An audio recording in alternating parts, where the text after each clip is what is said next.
Hi, box office recap here. Today, I am going to explain an episode called Good Boy, from a horror anthology, Into the Dark. Spoilers ahead. Watch out, and take care. Maggie Glenn is a reporter based in Los Angeles. She is in her mid-30s and has recently broken up with her boyfriend of many years. At the beginning of the movie, Maggie is in a restaurant, patiently waiting for her date. She is nervous because she has not been on a blind date since college. The date goes well until she asks the man about his thoughts on kids. He awkwardly says that he hasn't thought about it yet. He gets distant after the question and barely talks to her. Following the horrible date, Maggie returns home and starts looking for someone else on the dating site. She receives a message from a guy named Nick, but ignores it. The next day at work, she calls a fertility clinic and makes an appointment. Since she is about to turn 40, Maggie wants to freeze her eggs as an extra measure to ensure she can get pregnant in the future. She meets Dr. Linda, who runs several tests on her to see if her eggs are suitable for preservation. Maggie knows that the process is very expensive, but she hopes to get promoted at work very soon. However, her plan goes in vain when her boss Dawn announces their newspaper company is going digital. This would mean that all the employees are getting laid off. To keep them motivated, Dawn claims that they will get to work from home and will still get paid if they bring in traffic to the website. However, the pay is very low and not definite. Maggie has been working in the company for the past 12 years and doesn't know what she will do without the job. She gets a call from the clinic informing her that she is eligible for the IVF program. She is delighted but knows that without the promotion, she will never be able to afford the procedure. Her boss, Dawn, who is also her good friend, senses her anxiety and suggests she get an emotional support dog. She takes it into consideration and goes to a dog shelter. Although she had decided to just take a look at the options, when she lays her eyes on a tiny gray dog, she instantly knows that he has to come home with her. The shelter's employee reveals that the dog's previous owner went to jail, and he was found by the police. Maggie brings the dog home and buys him toys. At night, she makes herself a Reuben sandwich and keeps it on the kitchen counter. To her surprise, the tiny dog somehow jumps on the counter and eats her sandwich in seconds. Maggie laughs it off and names the dog Reuben, like the sandwich. Starting that day, she brings him everywhere she goes and takes great care of the dog. Reuben helps her with her anxiety, like her boss had predicted. One day, while they're on a walk, Maggie notices a vacancy announcement at a local coffee shop. She starts working there as a barista for extra money. At work, Maggie meets Annie Powell, a girl who she used to babysit when she was in high school. Seeing that Annie is already engaged and has a huge social media following makes her feel worse about her life than she already did.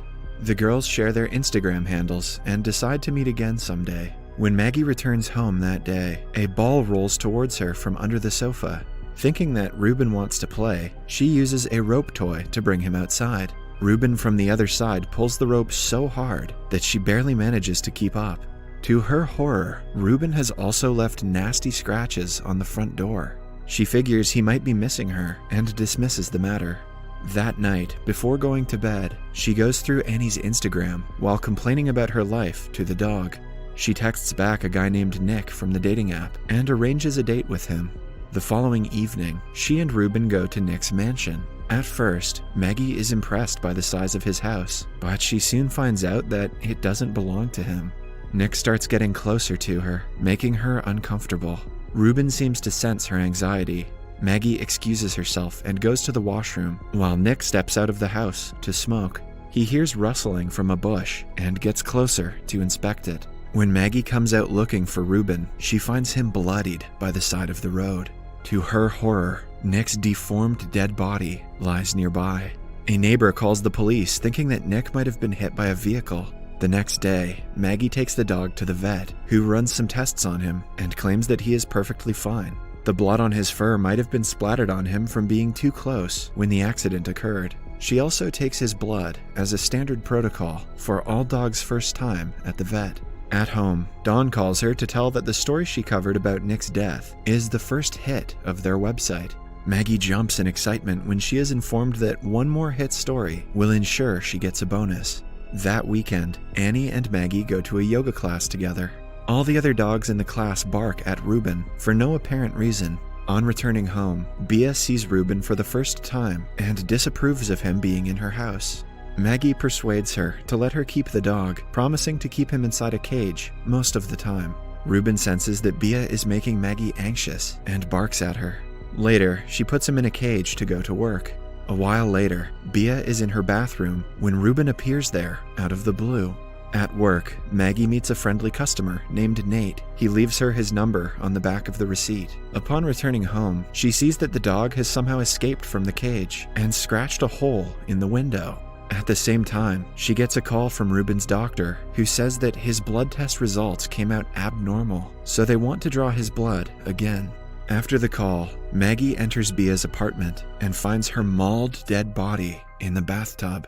A horrified Maggie tries calling the police, but notices dog's excreta on the floor and the broken window. She puts two and two together and realizes that Ruben has killed Bia.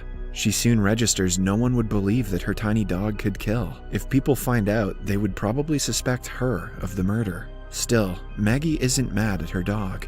Instead, she holds him tight and assures him that everything will be all right. Maggie is starting to seem like a psychopath. Following that, she cleans up the mess and wraps up Bia's body. She drives it to the countryside and buries her.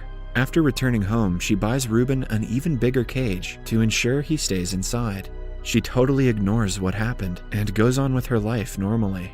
One day, while sunbathing by the side of the pool, she is approached by Bia's niece, Elena, who asks her about her aunt. Maggie calmly tells her that she hasn't seen her in a few days. A police officer arrives to investigate the disappearance. To Maggie's surprise, the guy is Nate, the customer who had given her his number.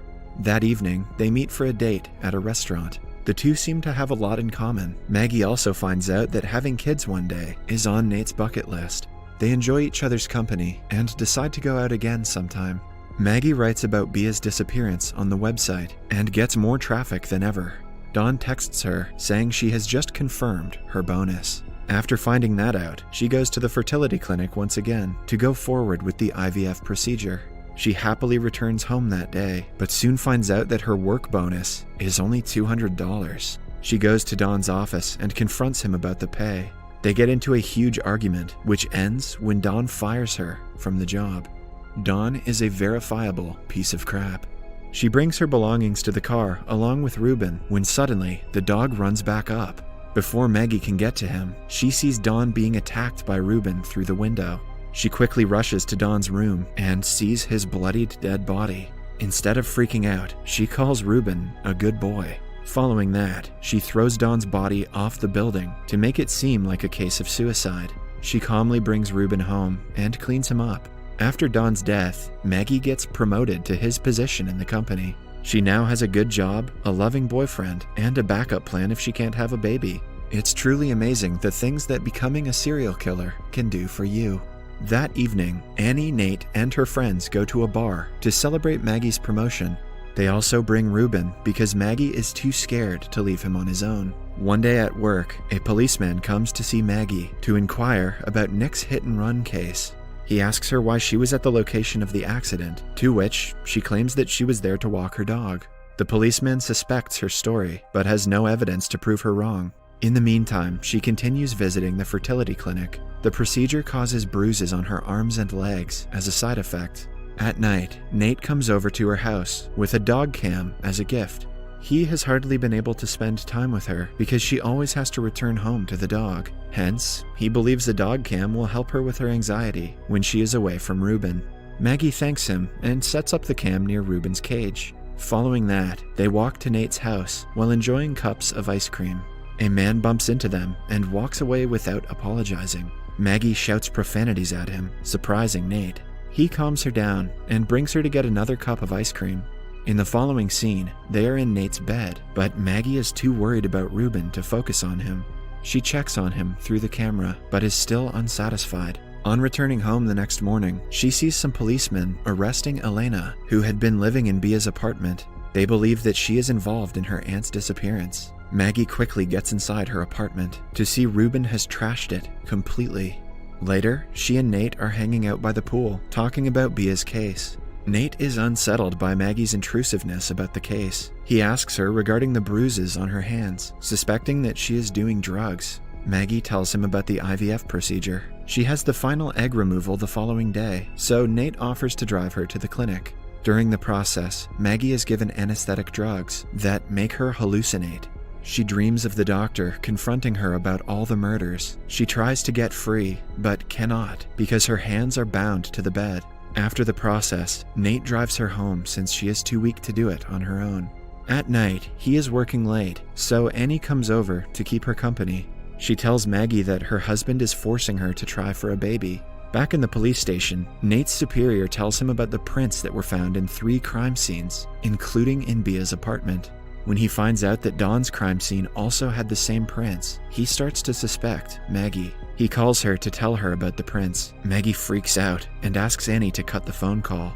Annie tries to reassure her that the prints just mean the killer will be found quicker. Ruben mistakes Annie for making Maggie anxious and attacks her. He somehow grows into a beast and drags her into the sofa. Maggie tries her best to save Annie, but is unsuccessful. After her death, she has no option but to clean the house and get rid of the body. She drives to the countryside and buries her dead body. Not wanting to keep doing this anymore, she drives away, leaving Ruben by the side of the road. In the meantime, Nate goes through footage from Ruben's dog cam and finds Maggie dragging Annie through the door. When Maggie reaches home, he confronts her about the murders and handcuffs her. Just then, the transformed Ruben barges in and attacks Nate, killing him at last. A while later, policemen arrive at the house and arrest Maggie for the murders. In the final scene, we see Ruben in the dog shelter yet again. The employee introduces him to a man who presumably brings him home. Subscribe for more videos like this, turn on notifications, and leave a like to help the channel out. Thank you for watching.